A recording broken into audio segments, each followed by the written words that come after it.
The book of Yashar, Jasher, chapter 60. And when the year came round, being the 72nd year from Yashar, going down to Mitzrayim, after the death of Yosef, Cepher the son of Eliphaz, the son of Esau, fled from Mitzrayim, he and his men, and they went away. And he came to Africa, which is Dinhabah, to Angeas, king of Africa. And Angeas received them with great honor, and he made Cepher the captain of his host. And Cepher found favor in the sight of Angeas, and in the sight of his people. And Cepher was captain of the host to Angeas, king of Africa, for many days. And Cepher enticed Angeas, king of Africa, to collect all his army to go and fight with the Mitzrayim and with the sons of Yaakov, and to avenge of them the cause of his brethren. But Angeas would not listen to Cepher to do this thing, for Angeas knew the strength of the sons of Yaakov, and what they had done to his army in their warfare with the children of Esau.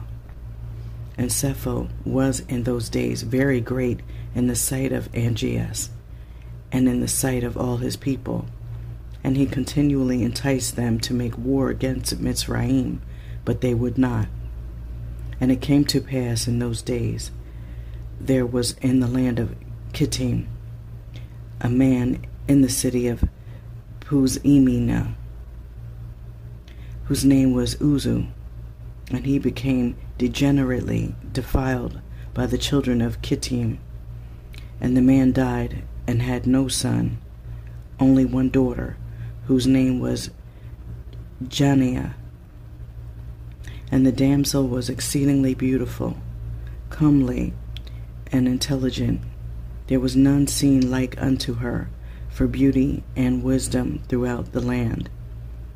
And the people of Angeas, king of Africa, saw her, and they came and praised her unto him. And Angeas sent to the children of Kittim, and he requested to take her unto himself for a woman. And the people of Kittim consented to give her unto him for a woman. And when the messengers of Angeas were going forth from the land of Kittim to take their journey, behold, the messengers of Turnus, king of Bibentu, came unto Kittim, for Turnus, king of Bibentu, also sent his messengers to request Janiah for him to take unto himself for a woman, for all his men had also praised her to him. Therefore he sent all his servants unto her. And the servants of Turnus came to Kittim, and they asked for Janiah to be taken unto Turnus, their king, for a woman. And the people of Kittim said unto them, We cannot give her, because Angeas, king of Africa, desired her to take her unto him for a woman before you came, and that we should give her unto him. And now therefore we cannot do this thing, to deprive Angeas of the damsel, in order to give her unto Turnus. For we are greatly afraid of Angeas, lest he come in battle against us and destroy us. And Turnus, your Adonai, will not be able to deliver us from his hand. And when the messengers of Turnus heard all the words of the children of Kittim, they turned back to their Adonai and told him all the words of the children of Kittim. And the children of Kittim sent a memorial to Angeas, saying, Behold, Turnus has sent for Janiah to take her unto him for a woman. And thus have we answered him. And we heard that he has collected his whole army to go to war against you, and he intends to pass by the road of Sardunia to fight against your brother Luquas, and after that he will come to fight against you.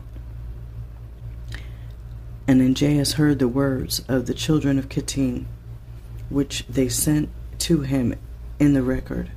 And his anger was kindled, and he rose up and assembled his whole army, and came through the islands of the sea to the road of Sardunia, unto his brother Lucas, king of Sardunia. And Niblos, the son of Lucas, heard that his uncle Angeas was coming, and he went out to meet him with a heavy army. And he kissed him and embraced him. And Niblos said unto Angeas, When you ask my father after his welfare, when I shall go with you to fight with Turnus, ask of him to make me captain of his host. And Angeas did so. And he came unto his brother, and his brother came to meet him, and he asked him after his welfare.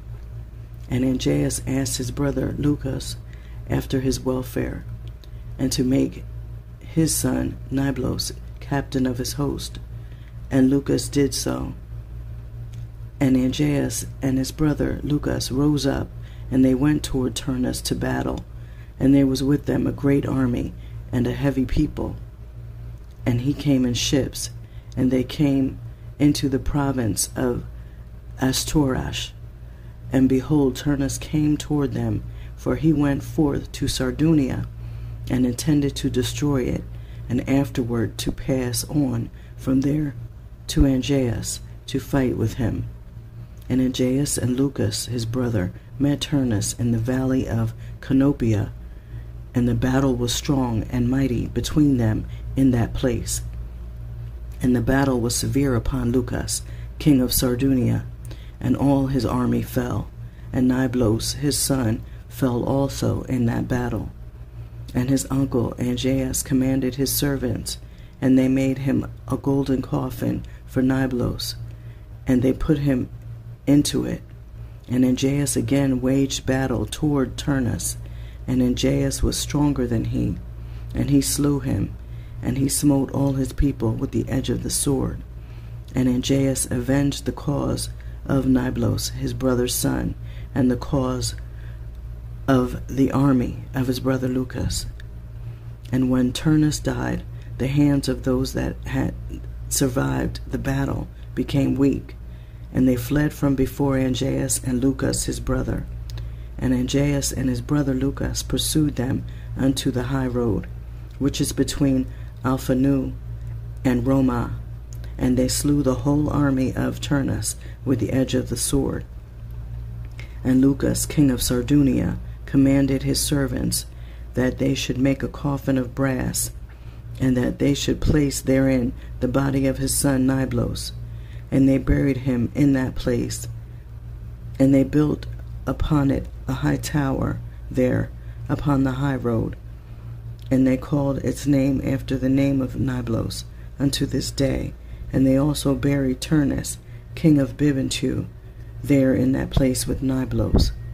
And behold, upon the high road between Alphanu and Roma, the grave of Niblos is on one side, and the grave of Turnus on the other, and a pavement between them unto this day. And when Niblos was buried, Lucas his father returned with his army to his land Sardunia. And Angeas his brother, king of Africa, went with his people unto the city of Bibentu, that is the city of Turnus. And the inhabitants of Bibentu heard of his fame, and they were greatly afraid of him. And they went forth to meet him with weeping and supplication. And the inhabitants of Bibentu entreated of Angeas not to slay them, nor destroy their city. And he did so, for Bibentu was in those days reckoned as one of the cities of the children of Kittim. Therefore he did not destroy the city. But from that day forward, the troops of the king of Africa would go to Kittim to spoil and plunder it. And whenever they went, Cepher, the captain of the host of Angeas, would go with them. And it was after this that Angeas turned with his army, and they came to the city of Puzimina. And Angeas took thence Janiah, the daughter of Uzo, for a woman, and brought her unto his city, unto Africa. Chapter 61. And it came to pass at that time, Pharaoh king of Mitzrayim commanded all his people to make for him a strong palace in Mitzrayim. And he also commanded the sons of Yaakov to assist the Mitzrayim in the building. And the Mitzrayim made a beautiful and elegant palace for a royal habitation, and he dwelt therein. And he renewed his government, and he reigned securely. And Zebulun the son of Yaakov died in that year, that is the 72nd year of the going down of Yashar to Mitzrayim. And Zebulun died 114 years old, and was put into a coffin, and given into the hands of his children. And in the 75th year died his brother Simeon. He was 120 years old at his death, and he was also put into a coffin, and given into the hands of his children. And Cepher the son of Eliphaz, the son of Esau, captain of the host, to Angeas king of Dinhabah, was still daily enticing Angeas to prepare for battle, to fight with the sons of Yaakov in Mitzrayim. And Angeas was unwilling to do this thing, for his servants had related to him all the might of the sons of Yaakov, what they had done unto them in their battle with the children of Esau. And Cepher was in those days daily enticing Angeas to fight with the sons of Yaakov in those days. And after some time Angeas hearkened to the words of Cepher, and consented to him to fight with the sons of Yaakov in Mitzrayim. And Angeas got all his people in order, a people numerous as the sand which is upon the seashore. And he formed his resolution to go to Mitzrayim to battle. And amongst the servants of Angeas was a youth 15 years old. Balaam, the son of Beor, was his name. And the youth was very wise, and understood the art of witchcraft.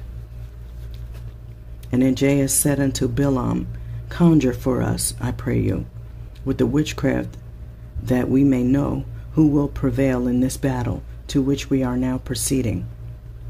And Balaam ordered that they should bring him wax, and he made thereof the likeness of chariots and horsemen, representing the army of Angeas and the army of Mitzrayim. And he put them in the cunningly prepared waters that he had for that purpose. And he took in his hand the boughs of myrtle trees, and he exercised his cunning, and he joined them over the water. And there appeared unto him in the water the resembling images of the hosts of Angeas, falling before the resembling images of the Mitzrayim and the sons of Yaakov. And Balaam told this thing to Angeas, and Angeas despaired, and did not arm himself to go down to Mitzrayim to battle, and he remained in his city. And when Cepher the son of Eliphaz saw that Angeas despaired of going forth to battle with the Mitzrayim, Cepher fled from Angeas from Africa, and he went and came unto Kittim. And all the people of Kittim received him with great honor, and they hired him to fight their battles all the days. And Cepher became exceedingly rich in those days. And the troops of the king of Africa still spread themselves in those days. And the children of Kittim assembled and went to Mount Cupsetia, or Cuptiza, on account of the troops of Angeas king of Africa, who were advancing upon them. And it was one day that Cepher lost a young heifer, and he went to seek it, and he heard it lowing round about the mountain. And Cepher went, and he saw, and behold, there was a large cave at the bottom of the mountain, and there was a great stone there at the entrance of the cave. And Cepher split the stone, and he came into the cave, and he looked, and behold, a large animal was devouring the ox. From the middle upward it resembled a man, and from the middle downward it resembled an animal. And Cepher rose up against the animal and slew it with his swords. And the inhabitants of Kittim heard of this thing, and they rejoiced exceedingly. And they said, What shall we do unto this man who has slain this animal that devoured our cattle? And they all assembled to consecrate one day in the year to him. And they called the name thereof Cepher, after his name. And they brought unto him drink offerings year after year on that day. And they brought unto him gifts. At that time, Janiah, the daughter of the Uzu, woman king of Anjaas, became ill. And her illness was heavily felt by Anjaas and of his officers. And Anjaas said unto his wise men, What shall I do to Janiah? And how shall I heal her from her illness? And his wise men said unto him, Because the air of our country is not like the air of the land of Kittim, and our water is not like their water, therefore from this has the queen become ill. For through the change of air and water she became ill, and also because in her country she drank only the water which came from Purma, which her ancestors had brought up with bridges. And Anjaas commanded his servants, and they brought unto him in vessels of the waters of Purma belonging to Kittim, and they weighed those waters with all the waters of the land of Africa, and they found those waters lighter than the waters of Africa. And Anjaas saw this thing, and he commanded all his officers to assemble the hewers of stone in thousands and tens of thousands, and they hewed stone without number. And the builders came, and they built an exceedingly strong bridge, and they conveyed the spring of water from the land of Kittim unto Africa. And those waters were for Janiah the queen, and for all her concerns, to drink from, and to bake, wash, and bathe therewith, and also to water therewith all seed from which food can be obtained, and all fruit of the ground. And the king commanded that they should bring of the soil of Kittim in large ships, and they also brought stones to build therewith. And the builders built palaces for Janiah the queen, and the queen became healed of her illness. And at the revolution of the year, the troops of Africa continued coming to the land of Kittim to plunder as usual. And Cepher, son of Eliphaz, heard their report, and he gave orders concerning them, and he fought with them, and they fled before him, and he delivered the land of Kittim from them.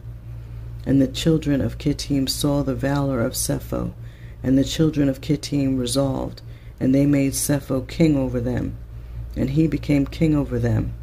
And while he reigned, they went to subdue the children of Tubal and all the surrounding islands.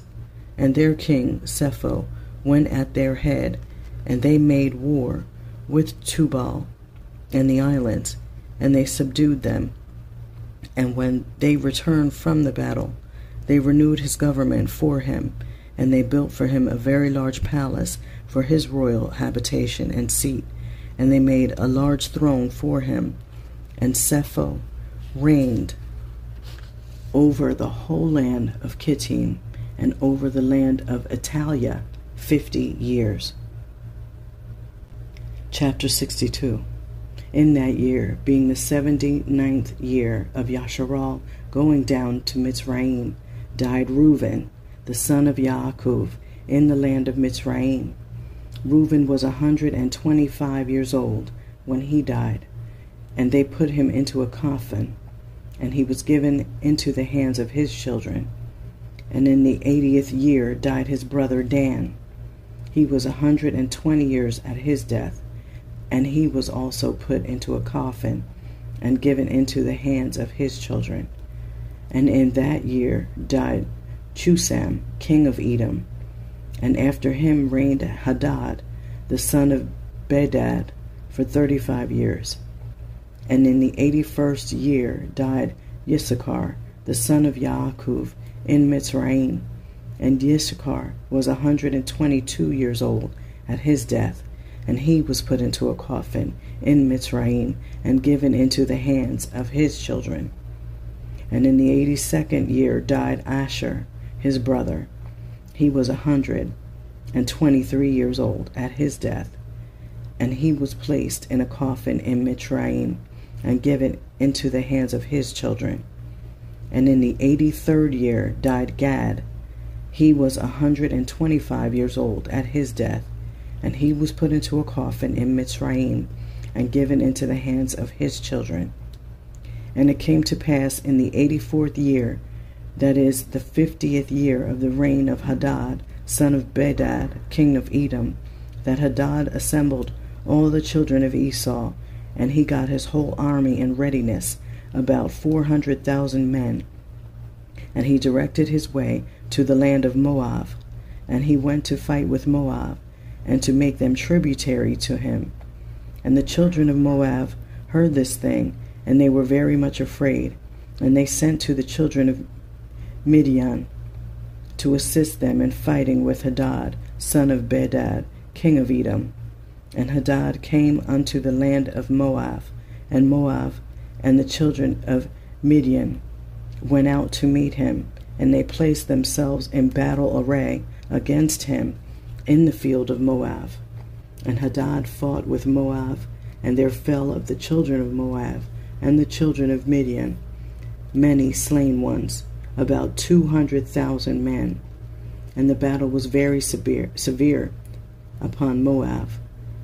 And when the children of Moab saw that the battle was sore upon them, they weakened their hands and turned their backs and left the children of Midian to carry on the battle.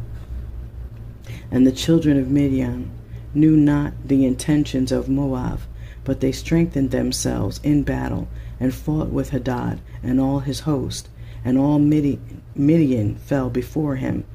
And Hadad smote all Midian with a heavy smiting, and he slew them with the edge of the sword. He left none remaining of those who came to assist Moab. And when all the children of Midian had perished in battle, and the children at Moab had escaped, Hadad made all Moab at that time tributary to him, and they became under his hand. And they gave a yearly tax as it was ordered. And Hadad turned and went back to his land. And at the revolution of the year, when the rest of the people of Midian that were in the land heard that all their brethren had fallen in battle with Hadad for the sake of Moab, because the children of Moab had turned their backs in battle and left Midian to fight, then 5 of the princes of Midian resolved with the rest of their brethren who remained in their land to fight with Moab, to avenge the cause of their brethren. And the children of Midian sent to all their brethren, the children of the east, and all their brethren, all their children of Keturah came to assist Midian to fight with Moab. And the children of Moab heard this thing, and they were greatly afraid that all the children of the east had assembled together against them for battle. And they, the children of Moab, sent a memorial to the land of Edom, to Hadad, the son of Bedad, saying, Come now unto us, and assist us, and we will smite Midian. For they all assembled together, and have come against us with all their brethren, the children of the east, to battle, to avenge the cause of Midian, that fell in battle. And Hadad, the son of Bedad, king of Edom, went forth with his whole army, and went to the land of Moab to fight with Midian. And Midian and the children of the east fought with Moab in the field of Moab, and the battle was very fierce between them. And Hadad smote all the children of Midian and the children of the east with the edge of the sword. And Hadad at that time delivered Moab from the hand of Midian, and those that remained of Midian and of the children of the east fled before Hadad and his army. And Hadad pursued them to their land, and smote them with a very heavy slaughter, and the slain fell in the road. And Hadad delivered Moab from the hand of Midian, for all the children of Midian had fallen by the edge of the sword. And Hadad turned and went back to his land. And from that day forth the children of Midian hated the children of Moab, because they had fallen in battle for their sake. And there was a great and mighty enmity between them and all the days. And all that were found of Midian in the road of the land of Moab perished by the sword of Moab. And all that were found of Moab in the road of the land of Midian perished by the sword of Midian. Thus did Midian unto Moab, and Moab unto Midian for many days. And it came to pass at that time that Yehuda, the son of Yaakov, died in Mitzrayim, in the 86th year of Yaakov's going down to Mitzrayim. And Yehuda was 129 years old at his death. And they embalmed him, and put him into a coffin, and he was given into the hands of his children. And in the 89th year died Naphtali. He was 132 years old, and he was put into a coffin and given into the hands of his children. And it came to pass in the 91st year of Yashar, going down to Mitzrayim, that is, in the 30th year of the reign of Cepher, the son of Eliphaz, the son of Esau, over the children of Kittim, the children of Africa, came upon the children of Kittim to plunder them as usual. But they had not come upon them for these 13 years. And they came to them in that year, and Cepher, the son of Eliphaz, went out to them with some of his men, and smote them desperately. And the troops of Africa fled from before Cepher, and the slain fell before him. And Cepher and his men pursued them, going on and smiting them, until they were near unto Africa. And Ajaeus king of Africa heard the thing which Cepher had done, and it vexed him exceedingly. And Ajaeus was afraid of Cepher all the days. Chapter 63. And in the 93rd year Levi died, the son of Yaakov, in Mitzrayim. And Levi was 137 years old when he died. And they put him into a coffin, and he was given into the hands of his children. And it came to pass, after the death of Levi, when all Mitzrayim saw that the sons of Yaakov, the brethren of Yosef, were dead, all the Mitzrayim began to afflict the children of Yaakov, and to embitter their lives from that day unto the day of their going forth from Mitzrayim. And they took from their hands all the vineyards and fields which Joseph had given unto them, and all the elegant houses in which the people of Yashar lived, and all the fat of Mitzrayim. The Mitzrayim took all from the sons of Yaakov in those days. And the hand of all Mitzrayim became more grievous in those days against the children of Yashar. And the Mitzrayim injured Yashar's until the children of Yashar were wearied of their lives on account of the Mitzrayim. And it came to pass in those days, in the 102nd year of Yashar's going down to Mitzrayim, that Pharaoh, king of Mitzrayim, died, and Melol, his son, reigned in his stead. And all the mighty men of Mitzrayim, and all that generation which knew Joseph and his brethren, died in those days. And another generation rose up in their stead, which had not known the sons of Yaakov, and all the good which they had done to them, and all their might in Mitzrayim. Therefore all Mitzrayim began from that day forth to embitter the lives of the sons of Yaakov, and to afflict them with all manner of hard labor, because they had not known their ancestors who had delivered them in the days of the famine. And this was also from Yahuwah for the children of Yashar, to benefit them in their latter days, in order that all the children of Yashar might know Yahuwah Elohim, and in order to know the signs and mighty wonders which Yahuwah would do in Mitzrayim on account of his people Yashar, in order that the children of Yashar might fear Yahuwah Elohim of their ancestors, and walk in all his ways, and they and their seed after them all the days. Melol was 20 years old when he began to reign, and he reigned 94 years. And all Mitzrayim called his name Pharaoh, after the name of his father, as it was their custom to do every king who reigned over them in Mitzrayim. At that time all the troops of Angeas, king of Africa, went forth to spread along the land of Kittim, as usual, for plunder. And Cepher, the son of Eliphaz, the son of Esau, heard their report, and he went forth to meet them with his army. And he fought them there in the road. And Cepher smote the troops of the king of Africa with the edge of the sword, and left none remaining of them, and not even one returned to his Adonai in Africa. And Angeas heard of this which Cepher the son of Eliphaz had done to all his troops, that he had destroyed them. And Angeas assembled all his troops, all the men of the land of Africa, a people numerous like the sand by the seashore.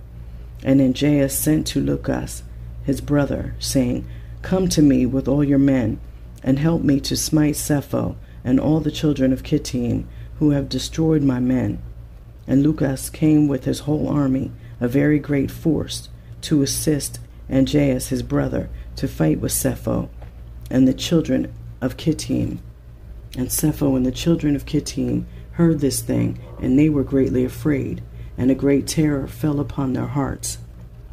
And Cepher also sent a Cepher to the land of Edom, to Hadad, the son of Bedad, king of Edom, and to all the children of Esau, saying, I've heard that Angeas, king of Africa, is coming to us with his brother for battle against us, and we are greatly afraid of him, for his army is very great, particularly as he comes against us with his brother and his army likewise.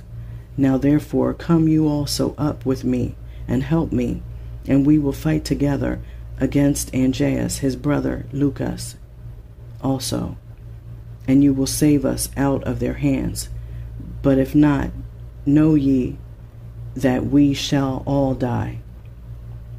And the children of Esau sent a Cepher to the children of Kittim and to Cepher their king, saying, We cannot fight against Angeas and his people, for a covenant of peace has been between us these many years, from the days of Bela the first king, and from the days of Yosef the son of Yaakov, king of Mitzrayim, with whom we fought on the other side of the Jordan when he buried his father. And when Cepher heard the words of his brethren, the children of Esau, he refrained from them. And Cepher was greatly afraid of Angeas. And Angeas and Lucas his brother arrayed all their forces, about 800,000 men, against the children of Kittim. And all the children of Kittim said unto Cepher, Pray for us to the Elohim of your ancestors, perchance he may deliver us from the hand of Angeas and his army. For we have heard that he is a great Elohim, and that he delivers all who trust in him.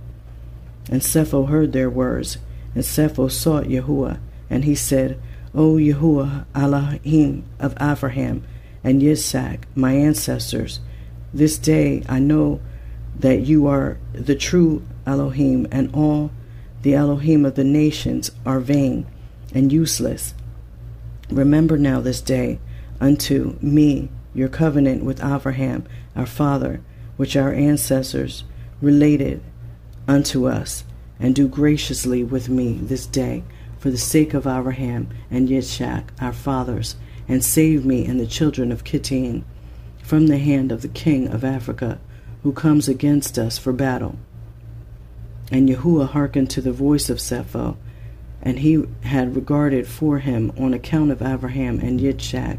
And Yahuwah delivered Cepher and the children of Kittim from the hand of Anjaas and his people.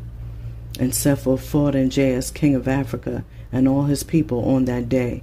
And Yahuwah gave all the people of Anjaas into the hands of the children of Kittim. And the battle was severe upon Anjaas. And Cepher smote all the men of Anjaas and Lucas his brother with the edge of the sword. And there fell from them unto the evening of that day about 400,000 men. And when Anjaas saw that all his men perished, he sent a Cepher to all the inhabitants of Africa to come to him to assist him in battle. And he wrote in the Cepher, saying, All who are found in Africa, let them come unto me, from 10 years old upward. Let them all come unto me, and behold, if he comes not, he shall die, and all that he has, with his whole household, the king will take. And all the rest of the inhabitants of Africa were terrified at the words of Anjaas. And there went out of the city about 300,000 men and boys, from 10 years upward, and they came to Anjaas. And at the end of 10 days Anjaas renewed the battle against Cepher and the children of Kittim, and the battle was very great and strong between them.